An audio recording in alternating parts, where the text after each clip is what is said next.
ಧಿರೇನ್ ದೊಡ್ಡ ಮನೆ ಕುಟುಂಬದಿಂದ ಬಂದಂಥ ಮತ್ತೊಬ್ಬ ಭರವಸೆಯ ನಾಯಕ ನಟ ತಮ್ಮ ಮೊದಲ ಸಿನಿಮಾದಂದೇ ಅದನ್ನು ನಿರೂಪಿಸಿದ್ದಾರೆ. ಈಗ ಮತ್ತೊಂದು ದೊಡ್ಡ ಹೆಜ್ಜೆ ಪಬ್ಬಾರ್ ಸಿನಿಮಾದ ಟೈಟ್ಲ್ ಮೂಲಕನೇ ಸಿಕ್ಕಾಬಟ್ಟೆ ಒಂದು ಕ್ಯೂರಿಯಾಸಿಟಿ ಹುಟ್ಟಿಸುವಂಥ ಕತೆ ಮೂಲಕ ಬರ್ತಾ ಇದ್ದಾರೆ. ಸೊ ಈ ಬಗ್ಗೆ ಮಾತಾಡ್ಸಕ್ಕೆ ಕೂತು ಅವರೇ ಇದ್ದಾರೆ, ಬನ್ನಿ ಮಾತಾಡ್ಸೋಣ.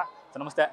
ಸರ್ ಮೊದಲೇ ಹೇಳಿದೆ ನಿಮಗೆ ದೊಡ್ಡ ಮನೆ ಕುಟುಂಬದಿಂದ ಯಾರೇ ಬಂದರೂ ಒಂದು ದೊಡ್ಡ ಬಾಗಿಲು ತೆರೆದಿರುತ್ತೆ. ಅಂದರೆ ಕನ್ನಡಿಗರು ಸ್ವಾಗತಾರ್ಹ ಕೊಡ್ತಾನೆ ಇರ್ತಾರೆ, ರೆಡ್ ಕಾರ್ಪೆಟ್ ವೆಲ್ಕಮ್ ಇದ್ದೇ ಇರುತ್ತೆ ಯಾವಾಗಲೂ. ಸೊ ಅದಕ್ಕೂ ಮೀರಿ ಶ್ರಮ ಅನ್ನೋದಿರುತ್ತೆ. ಆ ಶ್ರಮ ನಿಮ್ಮ ಮೊದಲ ಸಿನಿಮಾದಿಂದ ತೋರಿಸ್ಕೊ ಬಂದಿದ್ದೀರಿ. ಧಿರೇನ್ ಹೆಸರಲ್ಲೇ ಇರೋ ಥರ ದಿ ರನ್ ಇದ್ದೇ ಇರುತ್ತೆ, ಹೊಸ ಕಡೆ ತುಡಿತಾ ಇದ್ದೇ ಇರುತ್ತೆ. ಸೊ ಇದು ನೋಡಿದಾಗಲೇ ಅನಿಸ್ತಾ ಇದೆ ನೀವು ಆ ಕತೆ ಆಯ್ಕೆ ಮಾಡಿದ್ರಲ್ಲೇ ಗೆದ್ದಿದ್ದೀರಿ. ಪಬ್ಬಾರ್ ಈ ಕನಸು ಬಗ್ಗೆ ಹೇಳೋದಾದ್ರೆ ಒಂದು ದೊಡ್ಡ ಕನಸಿದು. ಯಾಕಂದರೆ ಕಂಟೆಂಟ್ ಬೇಸ್ ಸಿನಿಮಾ ಮಾಡೋಣ, ಆ ಒಂದು ಡೈರೆಕ್ಷನ್ ಹೋಗೋಣ ಅಂತ ತುಂಬ ಆಸೆ ಇತ್ತು ನನಗೆ. ಅದೀಗ ನೆರವೇರಿಸ್ತಾ ಇದ್ದೀನಿ. ಗೀತಾ ಆಂಟಿಗೂ ಹಾಗೂ ಶಿವಣ್ಣಮ್ಮನಿಗೂ ನಾನು ಎಷ್ಟು ಥ್ಯಾಂಕ್ಸ್ ಹೇಳಿದ್ರು ಒಂದು ಚಿಕ್ಕ ಪದನೇ. ನನ್ನ ಪಾಲಿಗೆ ಅವರು ಸಾಕ್ಷಾತ್ ಶಿವ ಪಾರ್ವತಿ ಇದ್ದಂಗೆ ನನಗೆ ಪುನರ್ಜನ್ಮ ಕೊಟ್ಟರು ಅಂತ ನಾನು ಹೇಳೋಕ್ಕೆ ಅದು ಹಾಗೆ ಹೇಳಬೇಕಾಗತ್ತೆ. ನಾನು ಭಾಳ ಒಳ್ಳೆಯ ಒಂದು ಪ್ರಯತ್ನ. ನಮ್ಮ ಡೈರೆಕ್ಟರ್ ಸರ್ನ ನಾವು ಭೇಟಿ ಮಾಡಿದ ರೀತಿ, ಕತೆ ತೊಗೊಂಡು ಬಂದಿದ್ದ ರೀತಿ, ಮಾಮನಿಗೆ ಹೇಳಿದ್ದು ಅದನ್ನು ಏನೇನು ಆಯಿತು, ಸೊ ಅದೆಲ್ಲ ನೆನೆಸ್ಕೊಂಡ್ರೆ ಆಗ ನಾವೆಲ್ಲ ಅನ್ಕೊಂಡಿದ್ದೀವಿ ನಡೀತೋಲು ಅಂತ. ಬಟ್ ಈಗ ನೋಡಿದಾಗ, ಅವ್ನು ಸ್ಟಿಲ್ ನೋಡಿದಾಗ, ನೀವು ಮಾತಾಡಿದಾಗೆಲ್ಲ ಕೇಳಿದಾಗ ಇದು ಆ್ಯಕ್ಚುಲಿ ನಡೀತಾ ಇದೆ ಅಂತ ಒಂದು ಖುಷಿ ಆಗುತ್ತೆ. 20th ಮೇಲೆ ಶೂಟಿಂಗ್ ಸ್ಟಾರ್ಟ್ ಆಗುತ್ತೆ, ವರ್ಕ್ಶಾಪ್ಗಳು ಸ್ಟಾರ್ಟ್ ಆಗುತ್ತೆ. ಸೊ ನಿಮ್ಮೆಲ್ಲರ ಪ್ರೀತಿ, ಆಶೀರ್ವಾದ, ಮೀಡಿಯಾವರ ಆಶೀರ್ವಾದ ಎಲ್ಲರೂ ನಮ್ಮ ಮೇಲೆ ಯಾವತ್ತೂ ಇರಲಿ ಅಂತ ಕೇಳೋಕ್ಕೆ ಇಷ್ಟಪಡ್ತೀನಿ ಅಷ್ಟೇ. ಈ ಕತೆ ನಿಮ್ಮದೇ ಹುಡುಕಾಟ ಆಗಿತ್ತಾ, ನೀವೇ ಅಪ್ರೋಚ್ ಮಾಡಿದ್ದ ಈ ಸಿನಿಮಾದ ಕತೆ? ನಾನು ಸರ್ಗೆ, ರಂಗನಾಥ್ ಸರ್ ಫೋನ್ ಮಾಡಿ ನಂಬರ್ ಇಸ್ಕೊಂಡು, ಸಂದೀಪ್ ಸರ್ ನಂಬರ್ ಇಸ್ಕೊಂಡು, ಆಮೇಲೆ ನಾನು ಸರ್ನ ಎಲ್ಲಿದ್ದೀರಾ ಸರ್ ಕೇಳಿದಾಗ ಇಲ್ಲಿ RPC ಲೇಔಟ್ ಅಂತ ಹೇಳಿದ್ರು. ಅಲ್ಲಿ ಕಾಫಿಡಲ್ಲಿ ಭೇಟಿ ಮಾಡಿ ಇದರ ಕತೆ ಇದ್ರೆ ಹೇಳಿ ಸರ್, ಮಾಡ್ಬೋದಾ ಹಿಂಗೆ ಅಂತ ಹೇಳಿದಾಗ ಇದೆ ಅಂತ ಹೇಳಿದಾಗ ನಾನು ಆ ಕಥೆಯಲ್ಲಿ ತುಂಬ ಇಷ್ಟ ಆಯ್ತು. ಆ ಕತೆ ತುಂಬ ಲೈನ್ ತುಂಬ ಚೆನ್ನಾಗಿತ್ತು.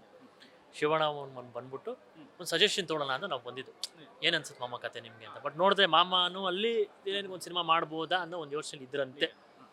ಸೊ ನಾವು ಹೋಗಿದ್ದಕ್ಕೂ ಅವ್ರಿಗೆ ಆ ಯೋಚನೆ ಇದ್ದಕ್ಕೂ ಅದು ಬ್ಲೆಂಡ್ ಆಯಿತು. ಸೊ ಹಾಗಾಗಿ ಮಾಮ ಇದೇ ಸಿನಿಮಾ ಮಾಡೋಣ, ಈ ಕತೆ ಚೆನ್ನಾಗಿದೆ, ಅವ್ನು ತೊಗೊಂಬಂದ್ರೆ ಕತೆ ಚೆನ್ನಾಗಿದೆ, ಇದನ್ನೇ ಮುಂದುವರ್ಸೋಣ ಅಂತ ಹೇಳಿ ನಾವು ವಿ ಟುಕ್ ಇಟ್ ಫಾರ್ವರ್ಡ್. ಗೀತಕ್ಕ ಮತ್ತೆ ಶಿವಣ್ಣ ಈ ಕತೆ ಕೇಳಿದ್ಮೇಲೆ ಫಸ್ಟ್ ರಿಯಾಕ್ಷನ್ ಹೇಗಿತ್ತು? ಯಾಕಂದರೆ ಕತೆ ವಿಚಾರದಲ್ಲಿ, ಯಾಕಂದರೆ ಇಲ್ಲಿ ತನಕ ಗೀತಾ ಪಿಕ್ಚರ್ಸ್ ಕರ್ನಾಟಕದ ಒಳಗೆ ನಡೆಯುವಂಥ ಕತೆ ಇತ್ತು. ಇದು ಮೊದಲ ಬಾರಿಗೆ ಔಟ್ ಆಫ್ ದಿ ಸ್ಟೇಟ್ ಮಾಡ್ತಿರುವಂಥ ಕತೆ, ತುಂಬ ದೊಡ್ಡ ಕ್ಯಾನ್ವಾಸ್ ಸಿನಿಮಾ. ಸೊ ಅವ್ರ ಕಡೆಯಿಂದ ಬಂದಂಥ ರೆಸ್ಪಾನ್ಸ್ ಇಲ್ಲ, ಅವ್ರ ಕಡೆಯಿಂದ ಬಂದ ರೆಸ್ಪಾನ್ಸ್ ಅಂದರೆ ಅವ್ರಿಗೆ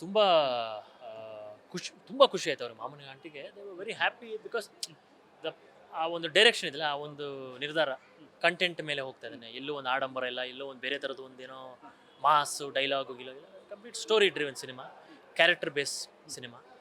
ಆಮೇಲೆ ಶಾಕಾರಿ, ನೀವಾಗಲೇ ಎಲ್ಲ ಗೊತ್ತಿರೋ ಹಾಗೆ ಶಾಕಾರಿ ಅಂತ ಸಿನಿಮಾ ನೀವು ನೋಡಿ ಗೊತ್ತಾಗುತ್ತೆ. Crime thriller, murder mystery, adventures murder mystery ಇದೆ.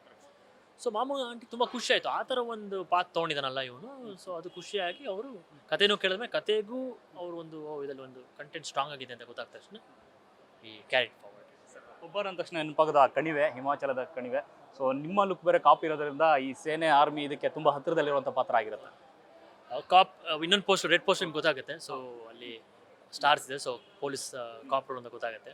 ಇದು ಇನ್ನೊಂದು ಗೆಟಪ್ ಹೊಂದಿದೆ, ಆ ಸಿನಿಮಾ ನೋಡಿದಾಗ ಗೊತ್ತಾಗುತ್ತೆ ಯಾಕೆ ಗೆಟಪ್ ಇದೆ ಅಂತ. ಸೊ ಇದ್ರ ಬೇಸ್ಟು ಒಂದು ಸ್ಟೋರಿ ಹೆಂಗೆ ಅಂದರೆ ಕಂಟೆಂಟ್ ಜೊತೆ ಹಂಗೆ ಅವನ ಒಂದು ಜರ್ನಿನೂ ಬ್ಲೆಂಡ್ ಆಗ್ತಾ ಹೋಗುತ್ತೆ. ಸೊ ಏನು ಕತೆ, ಯಾವ ಥರ ನಡೆಯುತ್ತೆ ಅನ್ನೋದು ಸಿನಿಮಾ ಬಂದಾಗ ಗೊತ್ತಾಗುತ್ತೆ ಏನು ಕತೆ ಅಂತ. ಸರ್, ಈ ಪೂರ್ವ ತಯಾರಿ ಅಂತ ಇರುತ್ತಲ್ಲ, ಅಂದರೆ ಮೊದಲ ಸಿನಿಮಾಗೆ ಈ ಸಿನಿಮಾಗೆ ನೋಡೋದಾದರೆ ನಿಮ್ಮನ್ನು ನೀವು ಬದಲಾಯಿಸ್ಕೊಂಡಿರೋ ರೀತಿ ಇದೆಯಲ್ಲ, ತುಂಬ ನೆಕ್ಸ್ಟ್ ಲೆವೆಲ್, ಅದು ಚೇಂಜ್ ಓವರ್ ಆಗಿರುವಂಥದ್ದು.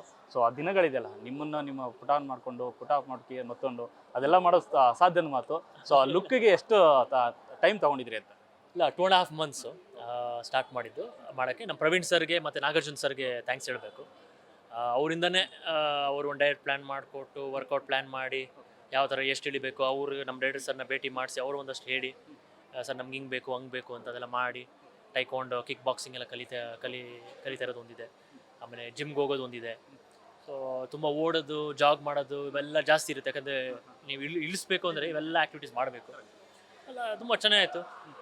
ಇಳಿಸ್ತಾ ಇದ್ದಂಗೆ ಬ್ರೀದಿಂಗ್ ಚೇಂಜ್ ಆಗುತ್ತೆ, body starts feeling lighter.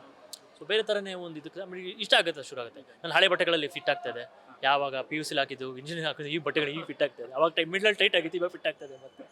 So ಖುಷಿ ಆಗುತ್ತೆ. ಸೊ ಇದು ಒಂದು ಫಿಸಿಕಲ್ ಟ್ರಾನ್ಸ್ಫಾರ್ಮೇಷನ್ ಪ್ರೊಸೆಸ್ ಭಾಳ ಮಜಾ ಇತ್ತು. ಅಂದರೆ ಹೊಸ್ತನ ಇತ್ತು, ಒಂದು ಚಾಲೆಂಜ್ ಇತ್ತು. ನನಗೂ ಇತ್ತು ಆಸೆ, ಮತ್ತೆ ಲೀನ್ ಆಗಬೇಕು, ನಾನು ಸಣ್ಣ ಕಾಣಿಸ್ಬೇಕು, ಲೀನಾಗಿ ಕಾಣಿಸ್ಬೇಕು ಅಂತ ಹೆಂಗಿರುತ್ತೆ ನೋಡೋಣ ಅಂತ. ಬಟ್ ಈ ಸಿನಿಮಾಗೆ ನನಗೆ ಹೇಳಿದಾಗ ಅವಕಾಶ ಸಿಕ್ತು ಮಾಡ್ಕೊಡೋಕ್ಕೆ. ಸೊ ಮುಂದುವರ್ಸೋಣ ಅಂತ. ಮನೆ ಕಡೆಯಿಂದ ಬಂದಂಥ ರೆಸ್ಪಾನ್ಸ್, ಯಾಕಂದರೆ ಪಕ್ಕದಲ್ಲೇ ಅಮ್ಮ ಇದ್ದರು. ಅಮ್ಮ ಹೇಳಿದಾಗ ಒಂದು ಮಾತಿತ್ತು, ಯಾಕಂದರೆ ಅಣ್ಣ ಒಂದು ಮಗನಿಗೆ ಸರಿಯಾದ ಟೈಮ್ ಕೈ ಹಿಡಿದಿದ್ದಾರೆ ಅಂತ ಆ ಮಾತೆಲ್ಲ ಒಂದು ಇತ್ತು. ಅದು ಆ್ಯಕ್ಚುಲಾಗಿ ಅದು ಆ ಪ್ರೀತಿ, ಒಂದು ಶಿವಣ್ಣವ್ರು ಕೊಟ್ಟಂಥ ಈ ಥರದೊಂದು ಅವಕಾಶ ಎಲ್ಲೋ ಅವ್ರು ನನಗೆ ಶಿವಣ್ಣಮ್ಮ ಆ್ಯಂಡ್ ಗೀತಾ ಆಂಟಿ ನನಗೆ ಸಾಕ್ಷಾತ್ ಶಿವ ಪಾರ್ವತಿ ಇದ್ದಂಗೆ ಅಷ್ಟೇ. ನನಗೆ ಪುನರ್ಜನ್ಮ ಕೊಟ್ಟಿದ್ದಾರೆ ಅಂತ ಹೇಳ್ಬೋದು ನಾನು. ಅದು ಯಾವ ಗಳಿಗೆ ನಾನು ಓದ್ನೋ, ಯಾವ ದೇವ್ರ ಮೇಲಿಂದ ಅಸ್ತು ಅನ್ನೋ, ಟಪ್ ಅಂತ ಯೋ ಗುರು ಇವ್ನು ಏನೋ ಮಾಡ್ಕೊಂಡು ನಿಲ್ಬಿಟ್ಟು ಯಾವ ದೇವ್ರ ಅಸ್ತು ಅನ್ನೋ ನನಗೆ ಗೊತ್ತಿಲ್ಲ, ಎಲ್ಲ ಕೂಡು ಬಂತು. ಇವಾಗ ನನಗೆ ಅದೇ ನಮ್ಮ ತಾತ ಅಜ್ಜಿ ಹಾಗೂ ಅಪ್ಪ ಅಮ್ಮ ಅವ್ರ ಆಶೀರ್ವಾದ ಮೇಲಿಂದ ಅವರು ಕೊಟ್ಟರು ನನಗೆ. ಇಲ್ಲಿ ಶಿವಣ್ಣಮ್ಮ ಗೀತಾಂಟಿ ಅವ್ರ ಆಶೀರ್ವಾದ ಅವರು ಎಲ್ಲ ಕೂಡು ಬಂತು. ನಾನು ನಡ್ಕೊಂಡು ಹೋಗ್ತಾ ಇದೆ. ದೇವ್ರ ದಯದಿಂದ ಹೀಗೆ ನಡೀಲಿ, ಯಾವ ಕೆಟ್ಟ ಕಣ್ಣು ಬೀಳದೇ ಇರಲಿ ಅಂತ ನನಗಷ್ಟೇ. ಇನ್ನೇನೋ ತಂದೆಯ ಸಪೋರ್ಟ್ ಈ ಸಿನಿಮಾ. ಖಂಡಿತ. ನೀವು ನೋಡಿದ್ರೆ ಬೆಳಗ್ಗೆ ಆ ಒಂದು ಫ್ರೇಮ್ ನೋಡೋಕ್ಕೆ, ನನ್ನ ದೂರದಿಂದ ನೋಡೋಕ್ಕೆ ಖುಷಿಯಾಗಿ ಮಜವಾಗಿತ್ತು. ತಂದೆ ತಾಯಿ, ಸಿಸ್ಟರ್ಸು ನಿವಿ ಆ್ಯಂಡ್ ಧನ್ಯ, ಆಮೇಲೆ ಶಿವಣ್ಣಮ್ಮ ಗೀತಾ ಆಂಟಿ, ಆ ಫ್ರೇಮ್ ನೋಡೋದೆ ನನಗೆ ಚಿಕ್ಕ ವಯಸ್ಸಲ್ಲಿ ನೋಡಿ ಅಭ್ಯಾಸ. ನಮ್ಮ ಮನೆ ಗೃಹ ಪ್ರವೇಶಕ್ಕೆ ಬಂದಿರೋದಿರ್ಬೋದು, ಫ್ಯಾಮಿಲಿ ಫಂಕ್ಷನ್ಸ್ ಇರ್ತೀವಿ, ಅದು ಬೇರೆ. ಬಟ್ ಒಂದು ಕೆಲಸಕ್ಕೆ, ಒಂದು ಕಾರ್ಯಕ್ಕೆ ಸೇರೋದಿದೆಯಲ್ಲ, ಸೊ ಅದು ಒಂದು ಖುಷಿ ಕೊಡುತ್ತೆ ನಮಗೆ. ನಾವೇನೋ ಕೆಲಸ ಮಾಡೋಕೆ ಕೊಟ್ಟಿದ್ದೀವಿ, ಅದಕ್ಕೋಸ್ಕರ ಇವರೆಲ್ಲ ಸೇರಿದ್ದಾರೆ ಅಂದಾಗ ಖುಷಿ ಆಗುತ್ತೆ. ಸೊ ಆ ಫ್ರೇಮ್ ನೋಡೋಕ್ಕೆ ಖುಷಿ ಇತ್ತು. ಆಮೇಲೆ ಅದೆಲ್ಲ ಹೋಗಿ ನಾನು ನಿಂತ್ಕೊಂಡಲ್ಲ, ಅವಾಗ ಇನ್ನೂ ಖುಷಿ ಆಯ್ತು. ಅದು ಈ ಬಾರಿ ಪಕ್ಕಾ ಮಾಸ ಆಗಿದ್ರೆ ಒಳ್ಳೆ ಸಿನಿಮಾ, ಒಳ್ಳೆ first class cinema, content base cinema ಬರ್ತಾ ಇದೆ. ಎಲ್ರಿಗೂ ಇಷ್ಟ ಆಗುತ್ತೆ ಅಂತ ನಾವು ಅನ್ಕೊಂಡಿದ್ದೀವಿ. ದೇವ್ರ ದಯೆಯಿಂದ ಎಲ್ರಿಗೂ ಇಷ್ಟ ಆಗಲಿ ಅಂತ ನಾವು ಕೇಳ್ಕೊತೀವಿ ಅಷ್ಟೇ. ಸರ್, ಇದ್ರಾಚೆಗೆ ತುಂಬ ಹತ್ತಿರದಲ್ಲೇ ಇದ್ದಾರೆ ಈ ಕತೆ ಮತ್ತು ಕಂಟೆಂಟ್. ಆ ಜಾಗ ಅಂತ ಬಂದಾಗ ಈ ಕಾಶ್ಮೀರ, ಈ ಹಿಮಾಚಲ ಪ್ರದೇಶ ಅಂತಲೇ ಯುದ್ಧ ಈ ಥರದ್ದೆಲ್ಲ ಆಗಿಂದಾಗೆ ಸುದ್ದಿ ಕೇಳ್ತಾನೆ ಇರ್ತೀವಿ. ಬಟ್ ಇವತ್ತು ಏನು ಉಗ್ರರ ದಾಳಿ ಏನು ಮಾಡಿದ್ರು, ಅವರಿಗೆ ಉತ್ತರವಾಗಿ ಪ್ರತೀಕಾರವಾಗಿ ಅವರ ಒಂದು ಕ್ಯಾಂಪ್ಗಳಿಗೆ ಒಂದು ಭಾರತೀಯ ಸೇನೆ ದಾಳಿ ಮಾಡಿರುವಂಥದ್ದು ಎಷ್ಟು ಖುಷಿ ಇದೆ. ತುಂಬ ಖುಷಿ ಇದೆ. ಯಾಕಂದರೆ ಮಾಮ ಆಗಲೇ ಎಲ್ಲ ಮಾತಾಡಿದ್ರು ಅಲ್ಲಿ ಸ್ಟೇಜ್ ಮೇಲೆ, ಒಂದು ಜೀವ ಅನ್ನೋದು ಎಷ್ಟು ಮುಖ್ಯ ಅನ್ನೋದು. ಟೂರಿಸ್ಟಾಗಿ ಹೋಗಿರೋರನ್ನ ನೀವು ಇಷ್ಟ ಬಂದಂಗೆ ನೀವು ನಡ್ಕೊತೀರಾ ಅಂದರೆ ಅದೆಷ್ಟು ಮಟ್ಟಿಗೆ ಸರಿ.